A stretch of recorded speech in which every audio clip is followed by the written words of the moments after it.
E continuamos com o programa Sinap no ar, um programa produzido pelo Sindicato dos Advogados do Estado do Paraná. Muito bem-vindo, muito bem-vinda. Estamos recebendo sim os seus vídeos, né, contando pra gente onde você está, a sua cidade, a sua região, seu país, né? Estamos pela internet, mas mundo afora. 41 ao Código Diário, estamos no Paraná, na cidade de Curitiba. 41 99658 6981, doutor Vitor Hugo. Pois é, veja a entrevista, nós temos que votar esse assunto, eu quero até dar esclarecimentos, o pessoal já está se manifestando aqui. É aquela história assim, não querem mexer com o assunto, como se não falando o assunto, racismo, ele fosse misteriosamente acabar. Não é assim. Não é assim que funciona. Não é assim, né? O Santos aqui teve algum problema nesse sentido já? Em muitas situações eu já me vi em condições, né, de estar sendo vítima de racismo, viu? Sei. É que acaba que muitas vezes a gente deixa pra lá.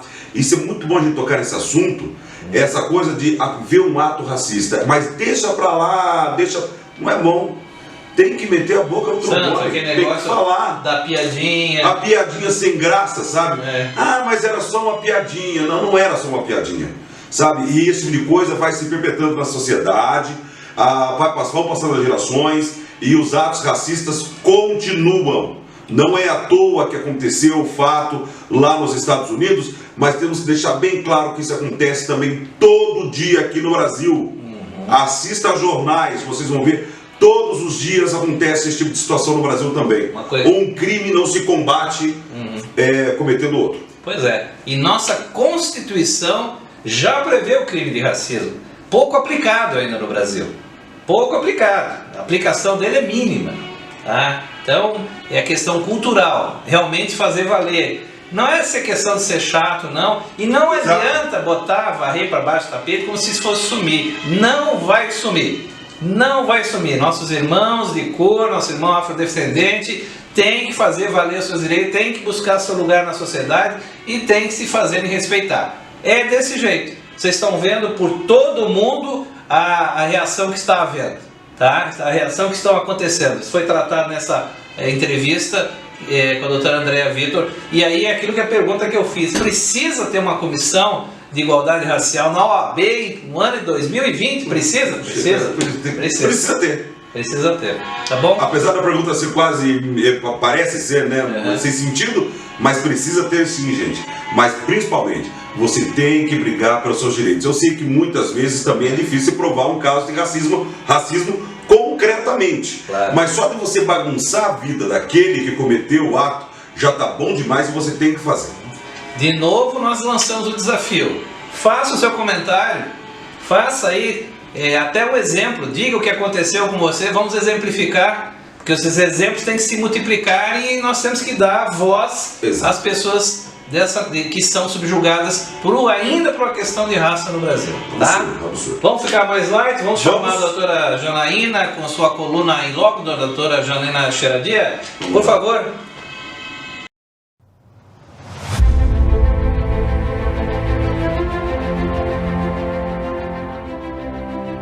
Olá pessoal, Janaína Xeradia do In Loco, transmitindo informações e compartilhando experiências. E conforme nós já tínhamos comentado em outros vídeos, toda semana nós vamos trazer algo de suma relevância para a sociedade. Um tema polêmico, um tema atual, um tema que exija realmente a compreensão de vocês e, para tanto, vamos trazer especialistas na área. Hoje nós vamos falar um pouquinho sobre crise econômica, sobre medidas emergenciais, as possibilidades delas, né? E quem sabe, se for o caso da empresa, né, buscar a recuperação judicial também. Eu tenho uma grata satisfação de ter aqui a minha amiga, a doutora Michele, que tanto atua nessa área, que auxilia empresas, né, Michele, que fica aí no dia a dia da empresa buscando uma solução para que a empresa possa, no âmbito da nossa legislação, do que é permitido, possa ter o fôlego, possa buscar a sua sobrevivência, mas para tanto nós temos que analisar as medidas que estão aí, né, Michele? A Michele, seja bem-vinda então, primeiramente. Obrigada. Michele. Uma honra, Obrigada. eu já estava há muito tempo chamando a Michele, sabe? Mas ela é muito compromissada e aí hoje ela tirou um tempinho na agenda dela para nos presentear aqui com os seus ensinamentos. E eu quero ressaltar novamente que nós aproveitamos esse momento também de pandemia aqui no nosso escritório. Nós desenvolvemos muitos trabalhos home office aqui na Forte Advogados e durante esse trabalho, todos os dias nos reunimos para cada um falar um pouquinho do que estava estudando, do que estava entendendo, interpretando a respeito principalmente dessas medidas emergenciais, né, Michele? Então foi muito importante esse momento para nós, porque veja, quando a Michele está lá nas tratativas da recuperação judicial, a minha área constitucional trabalhista é um braço dessa recuperação judicial. Então nós trocamos frequentemente ideias, né? Visualizamos alternativas para as empresas, mas não tão a fundo como foi agora, né, Michele? Sim. Você teve também essa mesma impressão de que foi um diálogo muito bom que nós firmamos aqui na Forte? Sim. Nós estamos trocando muitas experiências, né? Muitas experiências. Entre as áreas empresariais, trabalhista, tributária, entre todas as áreas, com todos os nossos parceiros, né? Uhum. E está sendo muito enriquecedor. Muito. Apesar de ser um momento delicado, né? Sim. Na área da saúde, na área da economia, para as empresas, mas nós estamos enriquecendo, né? Sim, o quero conhecimento. Mandar um abraço para todos aqui do escritório e também o pessoal da LexNet, com o qual a gente parceiros valiosos, troca trocamos muitas experiências, muitos trabalhos. Foi muito legal, né? Nós Sim. soubemos aproveitar e na realidade está sendo. Nós estamos aqui no rodízio, nós estamos nos programando para manter, né, a maior parte do nosso trabalho sim no home office. E assim, uma vez por semana, alguém do escritório está aqui, nós intercalamos aqui as pessoas, como medida também de prevenção, porque nós também temos que adotar, não só passar para outras pessoas, mas adotar aqui internamente essas medidas, né, que são necessárias. Então aqui, a Michele me chamou a atenção, dentro dessas falas que nós tivemos, no tocante a essas medidas emergenciais que são possíveis hoje para combate, né, a essa crise, porque a Michele bem pondera nos seus estudos que nós atendemos normalmente as pessoas que já estão passando por crises, sejam crises econômicas, sociais, né? Mas é uma crise diferenciada, era uma crise sim que nós tínhamos como levar pessoas especializadas para viabilizar o momento certo de uma recuperação judicial. São crises pontuais, exatamente. Né? E aí nós mandávamos, né, Michele, pessoas especializadas para diagnosticar se era o time ou não para se entrar com essa medida de recuperação judicial. Isso. Contudo, fomos aí, né, surpreendidos com as questões envolvendo essa pandemia, isolamento social, Covid-19 e como que está funcionando agora no tocante à legislação, porque eu sei que a Michele vai trazer, né, novidades a respeito de projetos de leis. Michele, explica para nós como que está acontecendo agora, como que nosso legislativo tem se manifestado diante dessa situação. Então, no Congresso estão tramitando vários projetos de lei, né? E já existiam alguns projetos antigos, como o 6229 de 2005 do deputado Hugo Leal, e que tratava da submissão dos créditos tributários à recuperação judicial, né, o ingresso desses créditos. Mas esse projeto foi delineado num outro cenário econômico, né? Agora nós estamos diante de um cenário de pandemia, né, de total imprevisão. Inusitado. Inusitado.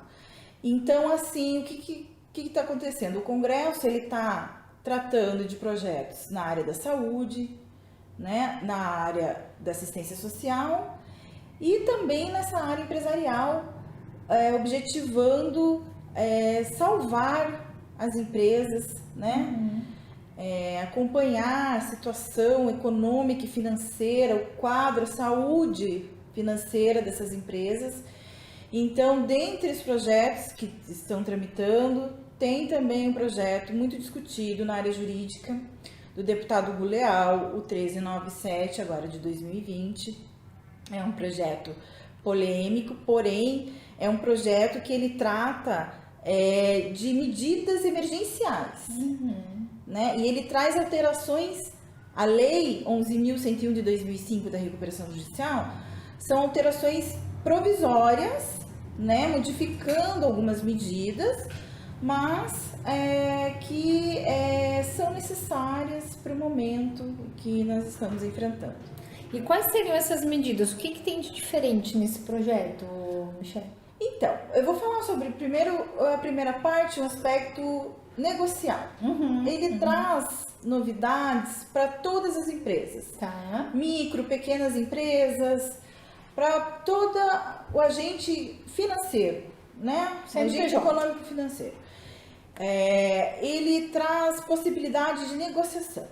Ele traz 60 dias de prazo de suspensão das ações de insolvência, que são aquelas ações de execução, que tratam da suspensão dos pagamentos, né? As ações que são as ações de cobrança, ações de execuções, as constrições, né?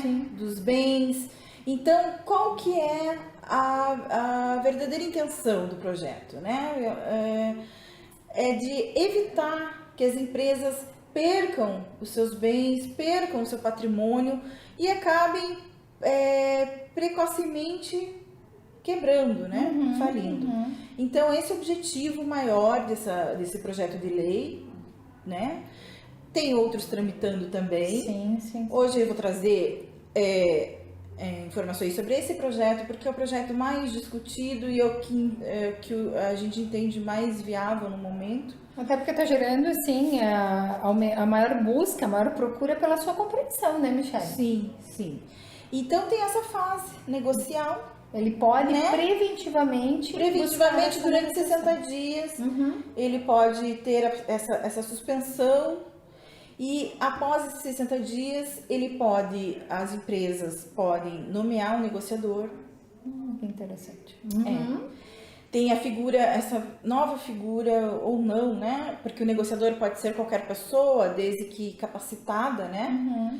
É um terceiro, né? Um profissional que vai poder negociar as dívidas dessas empresas com os credores. Diretamente com os credores. Diretamente com os credores. Preservando, claro, o interesse da devedora, da empresa devedora, mas resguardando dentro da lei, né, o equilíbrio dessas negociações, porque depois elas vão ser submetidas ao juiz. E é a empresa que pode nomear, então, a empresa que, diferente da recuperação judicial, né, em que é o próprio juiz, né, o próprio judiciário que tem os nomes, né, que indica os nomes e que nomeia o profissional. Nesse caso será a empresa devedora que vai trazer um profissional, um contador, advogado, um profissional de sua confiança, que vai poder negociar com os credores. Tanto os débitos da empresa extra e os judiciais também? Sim. Ou só os extrajudiciais? Todos os débitos. Então, assim, Michele, ficaria 60 dias de suspensão, todos esses débitos, vamos imaginar, e depois 60 dias a empresa pode indicar o negociador. Pode indicar o negociador e ainda fazer a negociação com cada credor, né? Vai ser uma negociação, não vai ser coletiva, como é o caso da recuperação judicial, em que você chama uma Assembleia Geral de Credores e todos seguem as mesmas propostas e condições de pagamento. Não, nesse caso você pode estabelecer com cada credor as suas condições, as condições específicas, as melhores condições. E após, a empresa precisa homologar em algum órgão? Ou homologa fica no judiciário. No judiciário mesmo. Essa